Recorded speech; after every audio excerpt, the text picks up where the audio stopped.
Do you ever feel like you're all alone? Do you ever feel like no matter how many people are around, you're still alone?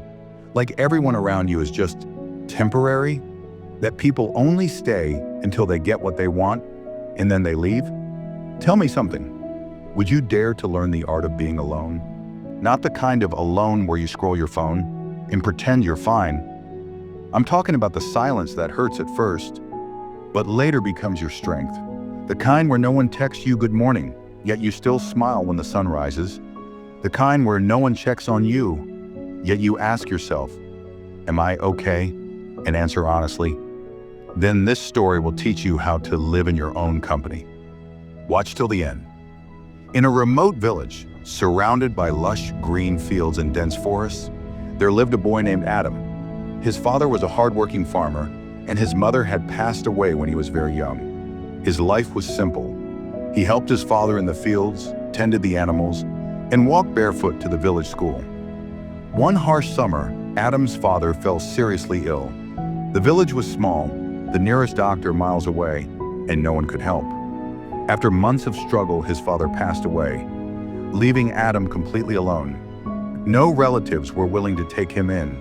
Most villagers turned a blind eye. Adam, barely 16, was suddenly responsible for his life in the small patch of land his family owned. Adam was devastated. The boy who once laughed in the fields now sat alone under the large banyan tree, staring at the horizon, wondering, why did life leave me all alone? Who will guide me now?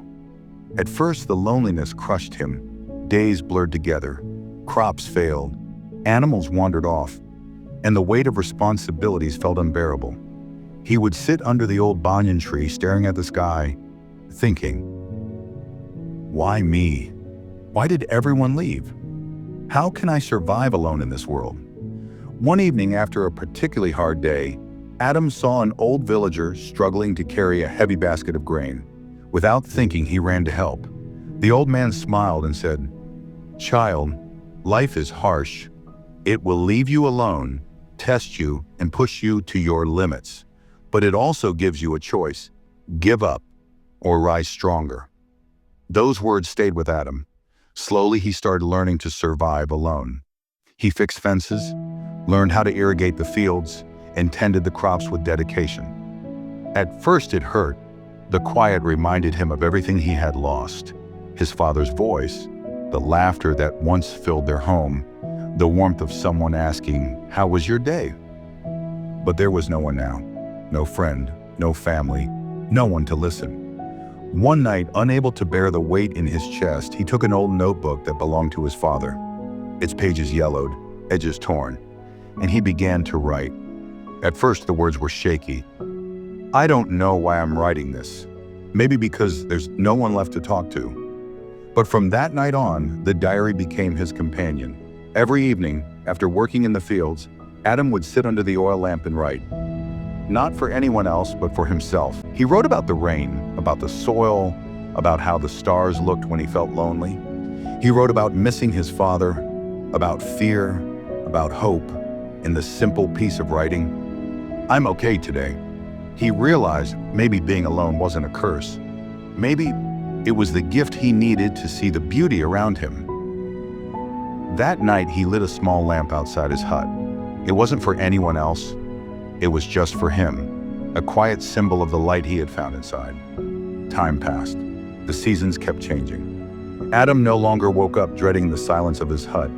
He began to find peace in the little things: the way morning sunlight touched the green fields, the smell of wet soil after rain, the taste of the first rotis he cooked himself.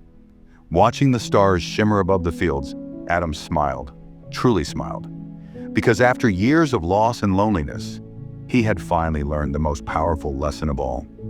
When you stop waiting for someone else to make you happy, the world around you starts to glow. One evening he wrote, "I used to think loneliness was a punishment, but now I see it's teaching me how to love myself. Maybe being alone doesn't mean being empty. Maybe it means I finally have space to know who I am." That night, he looked out at the vast sky, his diary resting beside him.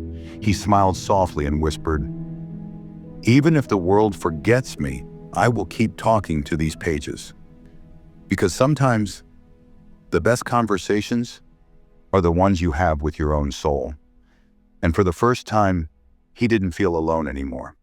If life ever leaves you alone, don't fear the silence. It's not your enemy, it's your mirror. Talk to yourself. If no one's there to listen, write it down. Fill the pages with your thoughts, your pain, your dreams, or just record your voice. Say what's in your heart. Sometimes the best conversation you'll ever have is with your own soul. Don't let loneliness feel like a curse. Take it as a lesson to understand yourself, to heal, and to grow.